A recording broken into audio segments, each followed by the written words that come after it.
வணக்கம் தோழர்களே. வட இந்தியா பற்றி எரிந்து கொண்டிருக்கிறது. எல்லா மாநிலங்களிலும் பெண்களுக்கு எதிரான பாஜகவினுடைய குற்றத்திற்கு எதிராக களத்துல நிக்கிறாங்க. பாஜகவினுடைய கட்சியை சேர்ந்த பெண்ணே காரி உமிழ்ந்து இருக்கிறாங்க.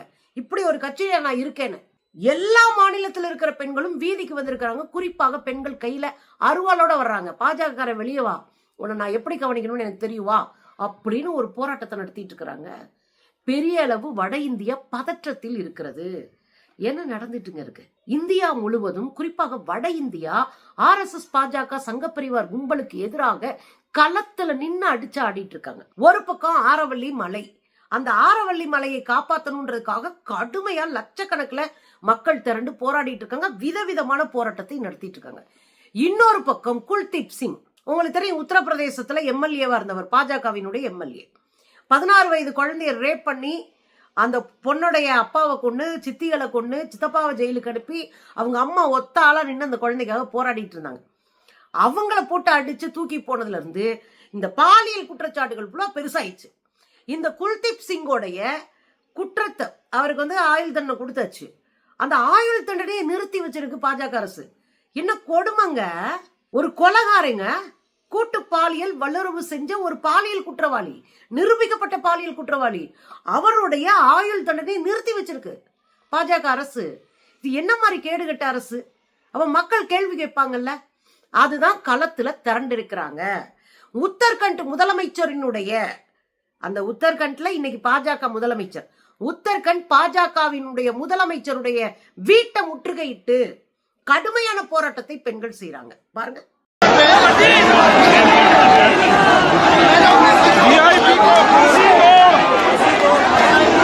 பாத்தீங்கல்ல, எத்தனை பெண்கள் களத்துல அப்படியே பயங்கரமா இறங்கியிருக்காங்க. இன்னைக்கு அவங்க இன்னொரு விஷயத்துக்காக போராடுறாங்க. இங்க அங்கிதா பண்டாரி. இந்த அங்கிதா பண்டாரி யாரு? நம்ம போன வாரம் பார்த்தோங்க, குட்டி ஸ்டோர்ல போன வாரம் பார்த்தோம். ஒரு பொண்ணை எப்படி ரேப் பண்ணி கொன்னாங்கன்னு. ஒரு மலைவாச ஸ்தலத்துல இருக்கிற ஒரு ஹோட்டல், எங்கே உத்தரகண்ட்ல. அங்க ஒரு 19 வயது குழந்தை, அவங்க அப்பா காவலாளிய வேலை பார்க்கறாரு. அந்த பொண்ணு ஒரு படிக்க வசதி இல்லாம பாதியிலே படிப்பை விட்டு வெளியே அந்த ஹோட்டல்ல ஒரு ரிசப்ஷனிஸ்டா வேலை பார்க்கறாங்க. இந்த பொண்ணை பாலியல் ரீதியா பணம் கொடுக்குறேன் வான்னு கூப்பிட்டு அந்த பொண்ணு போக மாட்டேன்ட்டான். அதுக்காகவே அந்த பொண்ணை அடிச்சு கொண்டு ஏரியில தூக்கி போட்டு காணாம போயிடுச்சுட்டானுங்க. இது மிகப்பெரிய பிரச்சனையாச்சு. இந்த வருஷம் தான் அவங்களுக்கு ஆயுள் தண்டனை கிடைச்சிருக்கு 3 குற்றவாளிகளுக்கு. அந்த 3 குற்றவாளிகள் இந்த ஹோட்டல் நடத்துற ஓனர் பாஜக தலைவர். பாஜக தலைவர் வினோத் ஆரியா. இந்த பாஜக தலைவருடைய வினோத் ஆரியாவின் மகன் தான் புல்கிட் ஆரியா. இந்த ஆள் தான் இந்த ரேப் கேஸ்ல சிக்கினது. அந்த பொண்ணை கொண்டு ஏரியில தூக்கி எரிஞ்சிட்டானுங்க. அந்த ஏரியில இருந்து அந்த பொண்ணுடைய உடம்ப மீட்டாங்க. பாருங்களேன். She was found dead in a lake. And what did the chief minister of the state do? He destroyed the evidence in the case. மனசு எவ்வளவு வலிக்குங்க மக்களுக்கு. ஒரு சாதாரண ஏழை எளிய வீட்டு கொடுமை பெண்கள் படிக்க முடியாம ஏதாவது ஒரு வேலை செஞ்சு அடுத்த கட்டத்துக்கு வளர்ந்துட மாட்டோம்னு தான் போயிருப்பாங்க. அந்த சின்ன குழந்தைய போட்டு இப்படி ரேப் பண்ணி தூக்கி எரிஞ்சு கொலை பண்ணிட்டு எவ்வளவு தைரியம், நெஞ்செழுத்த வேணும் இந்த கும்பலுக்கு. பாஜக அரசு இதை கண்டுகொள்ளவே இல்லை. அதுதான் அங்க இருக்கிற பெரிய பிரச்சனையே. இதுல அந்த காலகட்டத்துல 2022 இது நடக்குது. காங்கிரசினுடைய தலைவர் ராகுல் காந்தி கடுமையான போராட்டத்தை முன்வைக்கிறாரு. ஒரு பெரிய ரேலியை நடத்துறாரு. பாருங்க. His son is forcing a woman to become a prostitute. When this sister of ours, அவர் கடுமையா கண்டிக்கிறாருங்க. ஒரு பெண்ணை பாலியல் தொழிலுக்கு தள்ளுறதுக்காக அவர் ஃபோர்ஸ் பண்ணிட்டு அவரை கொலை பண்ணி அந்த தடயங்களை அழிச்சு அவரை தூக்கி ஏரியில போட்டிருக்காங்க. ஒரு பாஜக லீடருடைய பையன். ஆனா அந்த பாஜக அரசு அதை வேடிக்கை பார்க்குது அப்படின்னு கடுமையான விமர்சனத்தை அவர் வச்சிருந்தாரு. பாத்தீங்கல்ல, போன வாரம் இந்த அங்கிதா பண்டாரியோடைய அம்மாவை விரட்டி உயிர் பயத்தை காட்டியிருந்தாங்க. நம்ம அதைத்தான் பேசியிருந்தோம். இந்த அங்கிதா பண்டாரியினுடைய அம்மாவை ஆட்டோவில் அவங்க உயிரை பணைய வச்சு பேசிட்டு போவாங்க தெரியுங்களா? அதை பார்த்துட்டு இன்னைக்கு திரும்ப கொந்தளிச்சுட்டாங்க ஒட்டுமொத்த வட இந்தியாவும். அதுல JNUல ஒரு ஸ்டூடெண்ட் பேசுறாங்க, ஜவஹர்லால் நேரு பல்கலைக்கழகத்தினுடைய ஸ்டூடெண்ட் பேசுறாங்க. இந்த பாஜகவுக்கு ஊர்ல இருக்கிற பெண்கள்லாம் பார்த்தா ஐயோ என்னுடைய மகள்னு சொல்லும் இந்த பாஜக. ஆனா சொந்த நாட்டுல சொந்த மகள் பாலியல் வல்லுறவுக்கு ஆளாகும் போது வேடிக்கை பார்ப்பானுங்க. பாலியல் குற்றவாளிகளை பாதுகாப்பதான் பாஜகவினுடைய வேலையே அப்படின்னு குற்றச்சாட்டு வைக்கிறாங்க. அது லிஸ்டே போடுறாங்க. பிரஜ்வல் ரேவண்ணா ஞாபகம் இருக்குங்களா? இங்க இருக்கிற கர்நாடகத்துல பாலியல் குற்றவாளின்னு தெரிஞ்சு அந்த பையனுக்கு எம்பி சீட்டு கொடுத்து கிட்டத்தட்ட 300 பேரை பாலியல் வன்கொடுமை செஞ்சிருக்கான். 3000க்கு மேற்பட்ட சீடிகள் சிக்கி இருக்கு. இதெல்லாம் தெரிஞ்சிருக்கு.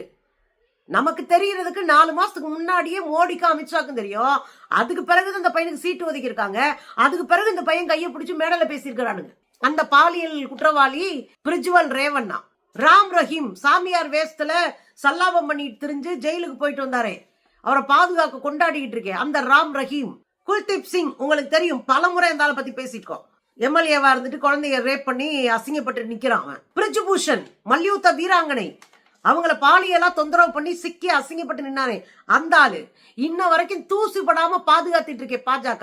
அந்த ஆள் தான் பிரிஜ்பூஷன். இப்போ இந்த பாலியல் குற்றவாளிகளை பாதுகாக்கிறது யாரு? பாஜக. அததான் அந்த பொண்ணு கேக்குறாங்க பாருங்க. मैं देश की बेटियों से क्या कहूँ, मैं तो देश के मर्दों से कहना चाहती हूँ, भाजपा को जो लोग वोट करते हैं उनसे कहना चाहती हूँ कि जब लोगों का रेप होता है, देखिए भाजपा के नेता कैसा बयान देते हैं। देखिए आपकी रेपिस्टों को एक के बाद एक बचाते हैं, चाहे वो प्रज्वल रेवन्ना हो, राम रहीम हो, कुलदीप सिंह सेंगर हो, ब्रिजभूषण हो, रेपिस्टों को ही बचाने की मुहिम चली हुई है भाजपा सरकार। இன்னொரு பீகார்ல நடக்கிற ஒரு போராட்டத்துல அந்த பொண்ணு கேக்குறாங்க, பீகாருடைய மகள் ரேப் பண்ணப்படுறா, பீகாருடைய மகள், பீகார்ல ஒரு பிரச்சனை வருது, பீகார்ல பெண்கள் பாலியல் வல்லுறவுக்கு ஆளாகிறாங்க. அத கேக்குறதுக்கு இங்க யாரு? சிராஜ் பாஸ்வான் எங்க போனாரு? இங்க இருக்கிற முதலமைச்சர் எங்க போனாரு? இங்க இருக்கிற தலைவர்கள் எங்க போனாங்க அப்படின்னு ஒரு அம்மா கேக்குறாங்க. இது நடந்தது எங்கன்னா பீகார்ல. பாருங்க, प्रधानमंत्री नरेंद्र मोदी जी को माँ को गाली दिया जाता है तो बिहार बंद होता है। और मैं सम्राट चौधरी से पूछना चाहूंगी, क्या इस पे बिहार के बेटी का रेट लगाया जा रहा है, तो क्या इस पे बिहार बंद नहीं होगा? इस पे चिराग पासवान नहीं बोलेंगे, इस पे गृह मंत्री नहीं बोलेंगे, इस पे सम्राट चौधरी नहीं बोलेंगे? कहाँ चले गए? मुंह में ताला लग गया है। ஆக எங்க நடந்தாலும் பாலியல் குற்றச்சாட்டுக்கு ஆளான ஒருத்தனை பாதுகாக்கிறாங்கன்னா எந்த மூலையில இருந்தாலும் குரல் கொடுக்க வேணாமா? ஆனா எல்லாரும் கப்சப்னு அமைதியா இருக்காங்களே, அது எப்படி அப்படின்றதான் கேள்வியே. கடைசியில என்ன ஆயிருக்கு தெரியுங்களா? இதே உத்தரகாண்ட்ல பாஜகவினுடைய மண்டல தலைவர் அவர் என்ன பண்ணிருக்காங்க, இந்த போராட்டத்துல கலந்துக்கிறாங்க. கலந்துகிட்டு காரி துப்புறாங்க, ஒரிஜினலா காரி துப்புறாங்க. கேவலமா இருக்குங்க பாஜகன்னு சொல்லிக்கிறதுக்கு. ஒரு பொண்ணு, நம்ம மக, அது அந்த பொண்ணை இவ்வளவு ரேப் பண்ணி கொலை பண்ணி எல்லாத்தையும் அழிச்சு தூக்கி எரிஞ்சிருக்காங்க. இதுல அதுக்கு ஒரு நியாயம் கொடுக்க வேணாமா? எல்லாத்தையும் பாஜக வேடிக்கை பார்க்குமா? இவங்களா ஒரு ஆளா அப்படின்னு துப்பி இருக்கிறாங்க பாருங்க. मैं हरिद्वार से आई हूँ, भाजपा से मंडल अध्यक्ष हूँ। ऐसी भाजपा को, ऐसी गंदी भाजपा को जिसने आज हमें रुला दिया। हमारी पहाड़ की बेटी 19 साल की बेटी के साथ ऐसा बलात्कार किया और फिर उसे धक्का दे दिया, मगर इन दरिंदों का पता नहीं था। கடைசில ஹைலைட் என்ன தெரியுமா? உத்தரகண்ட்ல பெண்கள் ஒரு பேரணி நடத்தி இந்த அங்கிதா அவர்களினுடைய கொலைக்கு நியாயம் கேக்குறாங்க. அந்த பேரணியில போன பெண்கள் கையில கதிர் இருக்கிறதுக்கு ஒரு ஒல்லியா சின்னதா ஒரு அருவாள் வச்சுப்பாங்க தெரியுமா? அந்த அருவாளை கையில வச்சுக்கிட்டு, வாங்க பாஜக காரை சர்வீஸ் பண்ண சொன்னீங்களா அந்த பிள்ளைய, நீ வா, உனக்கு சர்வீஸ நான் பார்த்து விடுறேன், வா, இந்த கையில ஆயுதத்தோட தான் வர்றேன், உனக்கு என்ன சர்வீஸ் பண்ண எங்களுக்கு தெரியும், நீ வா, பாஜக காரை ஃபுல்லா வெளியே வாயா அப்படின்னு அந்த அம்மா பேசுறாங்க. பாருங்களேன்.